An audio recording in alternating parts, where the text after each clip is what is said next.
la designación de Máximo Gallo es una buena noticia. Es una buena noticia porque además creo que en el camino, en el retomar el camino que él ya ha recorrido en una primera etapa, van a salir nuevos problemas que creo que con un liderazgo adecuado y frontal también ante una problemática que otros no han querido asumir, creo que van a salir también algunas ideas que pueden convertirse en soluciones finalmente. Creo que la va a tener difícil, pero en general es una buena noticia para la MAPE y considero que por lo menos durante este año los resultados van a ser mucho mejores que en los años precedentes. Cuando estamos hablando de un conflicto social, cuando estamos hablando de situaciones en las que además está en juego el futuro de miles de familias, creo que debemos trascender ciertos formatos o ciertos marcos procedimentales y ampliar la cancha. Todo el Estado debe comprometerse y debe también comprometerse a otros sectores de sociedad civil que puedan participar como veedores incluso en la solución de este problema. Pero ahora la izquierda, viendo la irrupción o el protagonismo social que está teniendo la pequeña minería, la minería artesanal, ahora está empezando a emprenderla contra ellos. Y dicen, bueno, ellos también quieren competir, o sea, están haciendo que las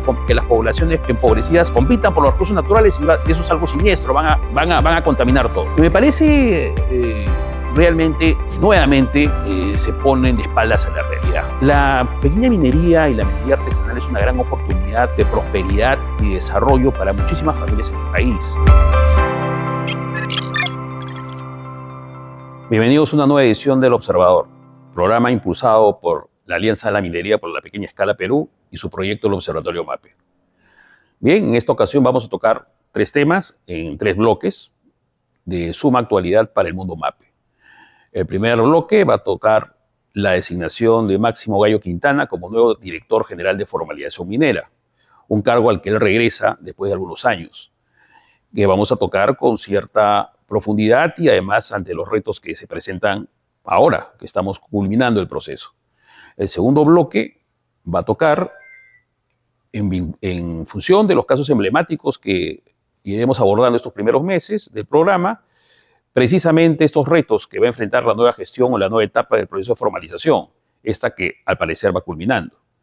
Y en el tercer bloque vamos a abordar la mirada que tiene actualmente un sector de la izquierda, específicamente la izquierda académica, respecto a la minería artesanal y a pequeña escala y a la minería, entre comillas, informal, como señalan en esta investigación de Claxo, que vamos a tocar con cierto detalle al final del programa. Bien, respecto a la designación de Gallo Quintana, hay que tener en cuenta que durante el año que estuvo en el proceso de formalización minera integral como director, estamos hablando del año 2017 al 2018, se formalizaron 5.000 mineros. Posteriormente, se formalizaron muy pocos, no se han formalizado o no han llegado más allá de 10.000 aproximadamente. Las cifras siempre son engañosas porque probablemente se cuenten a mineros que no hayan estado en el REINFO también, ¿no? Es decir, mineros en el REINFO más personas que trabajan o se han asociado a ciertas personas jurídicas, y entonces ahí sube un poquito el número. Pero más o menos, vamos a ponerlo así en cifras gruesas, durante la gestión de Gallo Quintana, durante un año se formalizaron 5.000 y después se han formalizado aproximadamente 5.000 más. Bueno, no ha habido mucho más resultado que eso que estamos en este momento diciendo, en términos simplemente cuantitativos. Ahora, el gran reto de Gallo Quintana es la situación en la que actualmente estamos. Es decir, si bien es cierto, en un primer empuje hubo un liderazgo importantísimo, que no solamente creó conglomerados mineros y no solamente estableció alianzas mucho más sólidas con los gobiernos regionales, sino también que se acercó mucho a las bases mineras. Tengo entendido que una de las primeras cosas que ha hecho la nueva gestión al mando de Máximo Gallo es reunirse con los gremios mineros de todo el país, quienes también les han trasladado al equipo también de la DGFM algunas exigencias que pueden ser poco viables. Lo concreto es que actualmente el empuje ya es otro. Vamos a ponernos en el caso de una carrera, ¿no? La carrera que se emprendió en el año 2017 empezó a acelerar, llegó a un ritmo constante, cada vez mayor. De pronto se detuvo cuando pierde a su líder en la gestión, que fue Máximo Gallo, y luego empieza a detenerse poco a poco. Ahora se trata de arrancar nuevamente en pocos meses. Además, en un contexto político bastante precario. No sabemos también si es que la presidenta Dina Boluarte pasa de abril. Hay que ser claros en eso. Hay una inestabilidad política tremenda. Entonces, no hay condiciones políticas suficientes como para pensar en un proyecto ni siquiera de mediano plazo, sino vamos a acabar de repente delinear algunas vías o líneas de acción, para la redundancia, en poco menos de un año. Ese es un primer problema que va a enfrentar la nueva gestión. Lo segundo es que los gobiernos regionales y en general la estructura estatal ha demostrado una completa ineficiencia en todos los procedimientos que han debido liderar o manejar. Vamos a poner el caso de los instrumentos ambientales. Nosotros tenemos registros de instrumentos ambientales con los mineros que han trabajado alguna vez con nosotros o que siguen trabajando con nosotros, que están durmiendo el sueño de los justos. Es decir, pueden pasar 2 años y personas que vienen y se acercan con nosotros y nos piden que por favor los ayudemos porque sus procesos están detenidos. Cuando vemos la fecha, por ejemplo, de la presentación de un instrumento ambiental, tiene 2 años. Entonces, ¿cómo un Estado tan ineficiente, con pocos recursos, con poca expertise también, porque los gobiernos regionales van renovando cada año a sus funcionarios, cómo pueden realmente llevar a cabo procedimientos que están ya establecidos en la normativa? Los instrumentos ambientales, clarísimo, los IGAFON no se aprueban simplemente por falta de gestión. Ni se deniegan ni se aprueban, están encarpetados.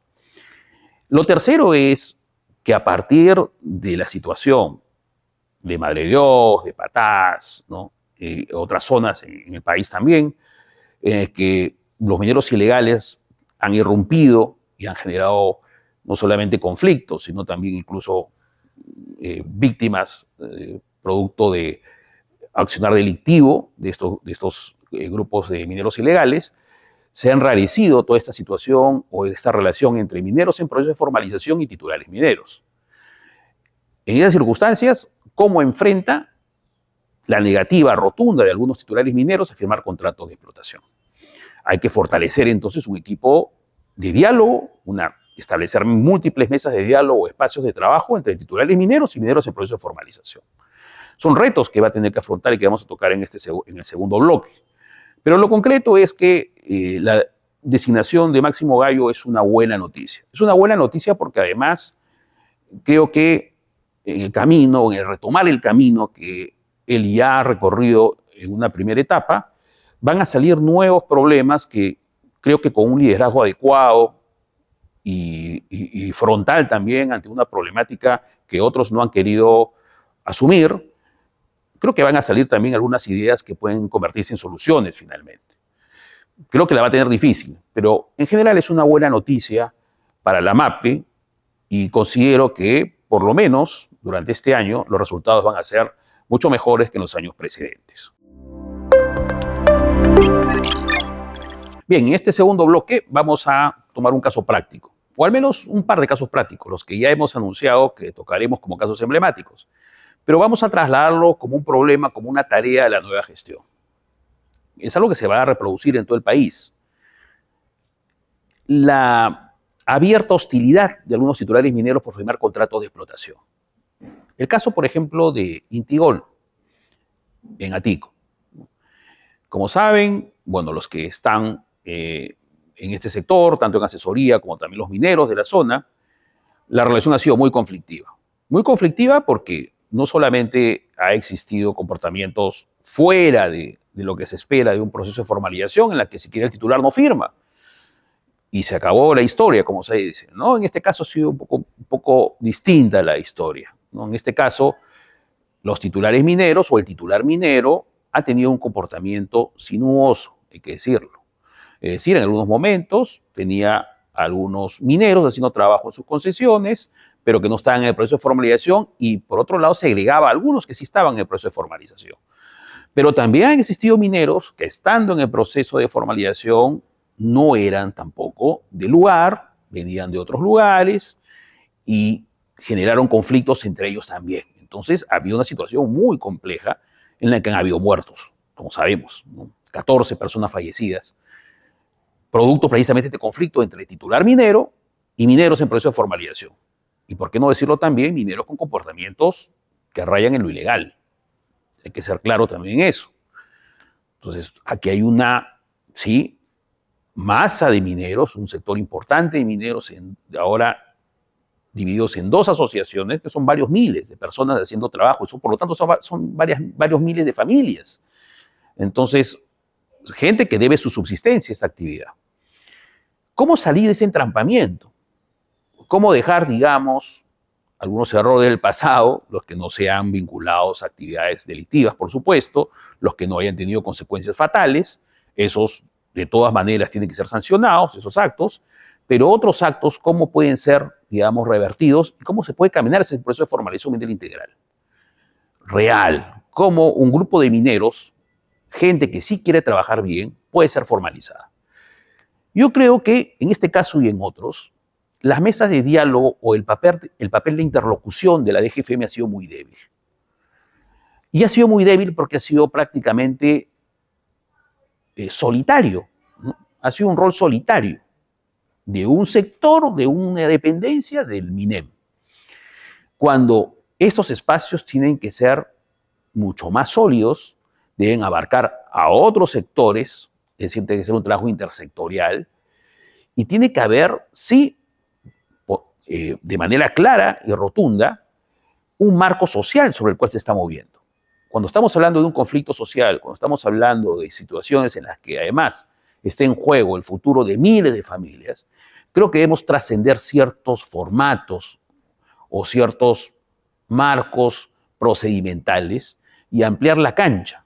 Todo el Estado debe comprometerse y debe también comprometerse a otros sectores de sociedad civil que puedan participar como veedores incluso en la solución de este problema.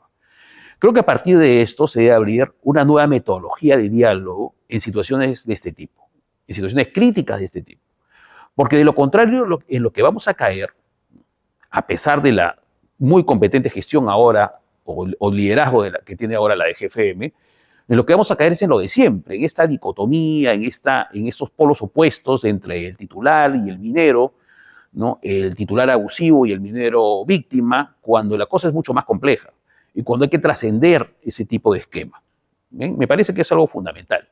Me parece que también es fundamental entender que esta situación se da en otros contextos donde otros actores están presentes. El segundo caso, por ejemplo, tiene otros ingredientes, algunos mucho más peligrosos. Zona de frontera, hablo concretamente del CEDEPA, la zona llamada El Tambo, donde se desarrollaba el proyecto minero Afrodita. Hace muy poco hubo una reunión en la Dirección General de Formalización Minera con la antigua directora, presente el titular minero, ¿no? el representante de la empresa minera Afrodita, el señor Bedoya, Torrico, y los reinfos, o un grupo de reinfos de personas que estaban inscritas en el proceso de formalización, presentes en la zona. Ahí la dificultad es que, por un lado, no hay solución del resto del Estado para la actividad minera en zona de frontera. No existe. O no hay voluntad. No existe la más mínima voluntad. ¿Por qué? Eso hay que desarrollarlo, hay que ir desmenuzando. ¿Por qué hasta ahora el Estado no propone una alternativa ahí? Lo concreto es que hay concesiones mineras. Lo concreto es que ya no se puede hablar de una reserva natural, a pesar de los ambientalistas. Es decir, es una zona en la que se va a hacer actividad minera de todas maneras. ¿Por qué cerrar los ojos a eso? Entonces tiene que haber una solución. El titular minero sí se quiere sentar en una mesa de diálogo, lo ha hecho muchas veces, más allá de sus intenciones o no, eso ya queda en la especulación de cada quien, pero lo concreto es que sí se ha sentado en mesa de diálogo, sí ha mostrado cierta voluntad, y los mineros que están en el lugar, si bien es cierto, quieren también formalizarse y quieren seguir lo que diga el titular minero, tienen poca agencia, vamos a decirlo así. Tienen poca capacidad real de ser mineros en actividad en la zona. ¿Por qué? Porque ahí intervienen otros grupos ilegales de gente que no está además en la frontera, en territorio peruano. Mineros ilegales ecuatorianos, que además muchas veces están aliados con mafias o con sicarios. Han ocurrido casos terribles también en la zona y eso le da un ingrediente adicional. Como en una zona tan compleja, en la que además siempre están presentes otras dependencias del Estado, como las Fuerzas Armadas y la Policía Nacional, puede seguir desarrollándose minería ilegal de manera impune cuando formalmente, o por lo menos en el papel, existen mineros informales que se quieren formalizar y un titular minero que quiere formalizarlos. Entonces, ahí no solamente hablamos de una mesa de diálogo, hablamos de un programa dentro del Estado para esclarecer estos temas. Ahora que se está fortaleciendo supuestamente la lucha contra la minería ilegal, la lucha contra la minería ilegal siempre tiene que tener dos partes. La primera parte es la parte represiva, pero la otra parte es la parte de sostenibilidad. Y la única sostenibilidad contra la minería ilegal va a ser la formalización minera, aun cuando muchos sectores no quieran entender eso. Estoy hablando de grupos vinculados a sectores políticos, como vamos a ver a continuación. Bien, y sobre eso volveremos en el próximo bloque. Grupos políticos y su perspectiva ante la MAPE. Bien, y en el último boletín, la última edición de Teoría y Praxis de CLACSO, el Consejo Latinoamericano de Ciencias Sociales, se ha publicado una investigación, un avance de investigación, bueno, yo creo que es bastante provisional todavía, es un artículo que se llama Convivencia, Resistencia y Competencia, los conflictos socioambientales en el Perú, trayectoria y curso presente. Es interesante un poco el tratamiento del tema de conflictividad, que es una de las experiencias o inclusive uno de los temas recurrentes de un sector académico. En este caso de izquierda. ¿Quiénes son los autores de este informe? Carlos Monge, Eduardo Bayón y Marisa Glave. Marisa Glave muy conocida, ha sido congresista por el Frente Amplio y luego por el grupo de Verónica Mendoza, cuando se divide el Frente Amplio. Bueno, Carlos Monge también ha sido del Frente Amplio, pero ha tenido una trayectoria bastante extensa en ONGs como DESCO, y Eduardo Bayón, que es un especialista también desde las organizaciones no gubernamentales, pero de tema de descentralización. Interesante en la medida de que van reconociendo algunas cosas que antes no veían. Bien, por ejemplo, ¿no? Cuando estamos hablando de conflicto social, estamos hablando de convivencia, se habla un poco de la relación entre las poblaciones y la necesidad de beneficiarse de la extracción de recursos naturales, ¿no? Todo este artículo está enfocado en esta conflictividad social asociada al extractivismo. ¿Ya? Esa es un poco la línea de estos autores desde siempre. Cuando se habla de resistencia, esta resistencia cultural, a veces desde los territorios, contra la actividad minera sobre todo, pero ahora entra este tema de competencia, ¿no? Y es muy interesante porque me parece que nuevamente a veces la izquierda no aprende un poco de sus errores antiguos, ¿no? Es decir, cómo no veo las cosas sin mis anteojeras ideológicas, ¿no? Entonces habla de competencia, pero en un sentido de ahora los pobres se han olvidado, digamos, ¿no? Las poblaciones empobrecidas se han olvidado de defender el medio ambiente y ahora compiten por la extracción de los recursos naturales con las grandes mineras. Vamos a ponerlo así, vamos a tratar de sintetizar un poco las cosas, ¿no? Del artículo.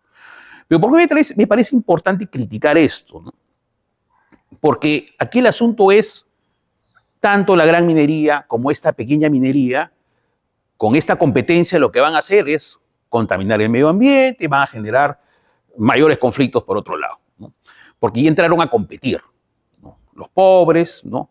Los pobres del extractivismo, los pobres que ahora quieren extraer recursos naturales, van a entrar en esa misma lógica siniestra. Bueno, claro, esas palabras sí son mías, un poco exagerando un poco la lógica del artículo, pero en esta lógica siniestra de la extracción de recursos naturales y sobre todo mineros, y van a contaminar al país completo, ¿no? ¿Por qué sigue esta mirada ya no antiminera? Porque hay una mirada contra la gran minería de la izquierda desde siempre, de un sector, además, este sector anti-extractivista, este sector que plantea que no debería haber, que deberíamos pasar a otro tipo de matrices productivas, que deberíamos dejar la minería a un lado, que el Perú no es un país minero, que deberíamos sustituir la minería por otras actividades económicas. cuando hay, me parece muy claro, una posición ideológica respecto a la extracción minera, y eso es muy discutible, realmente muy discutible, incluso de la misma izquierda, porque han habido debates, por ejemplo, desde la posición de Rafael Correa con estas ONGs ambientalistas.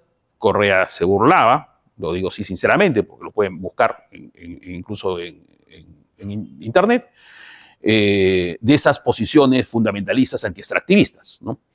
Pero ahora la izquierda, viendo la irrupción o el protagonismo social que está teniendo la pequeña minería, la minería artesanal, ahora está empezando a emprenderla contra ellos. Y dicen, bueno, ellos también quieren competir, o sea, están haciendo que las poblaciones empobrecidas compitan por los recursos naturales y eso es algo siniestro, van a contaminar todo.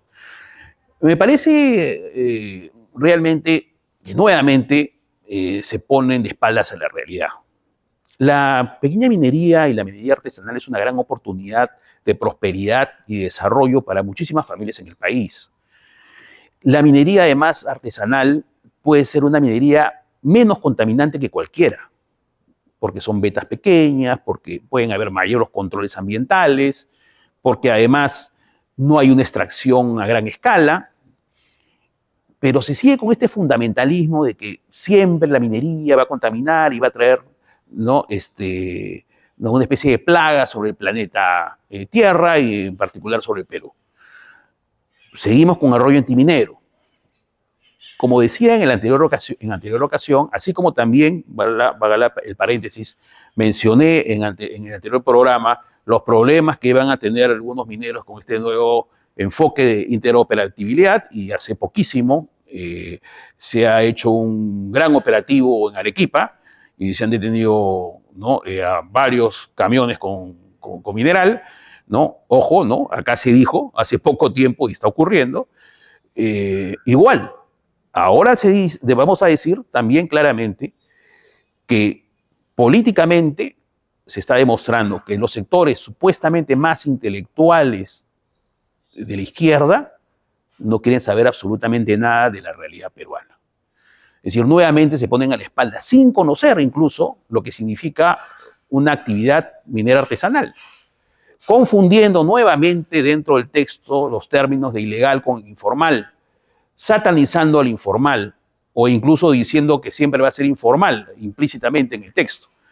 Entonces, me parece, pues, una nueva oportunidad para llamarle la atención a algunos sectores políticos que intentan ser intelectuales en algunos temas que no conocen, que puedan investigar mejor y que puedan quitarse los las anteojeras ideológicas, que puedan quitarse esos prejuicios que tienen y que puedan realmente abordar cómo salir del entrampamiento de una minería que de todas maneras se va a dar.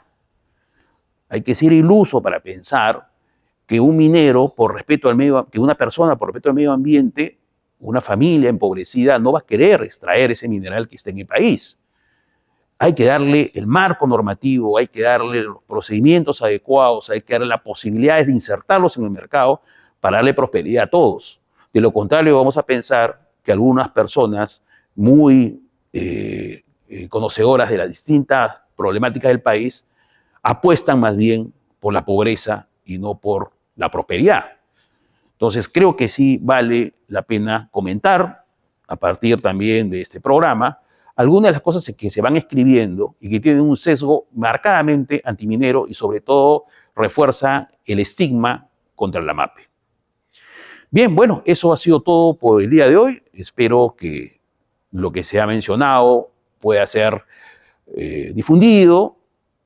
Por favor, suscríbanse a este canal porque siempre van a haber novedades. A los mineros vamos a tratar también de darle algunas noticias que puedan ayudarlos también en su actividad, y difúndanlo entre toda la comunidad.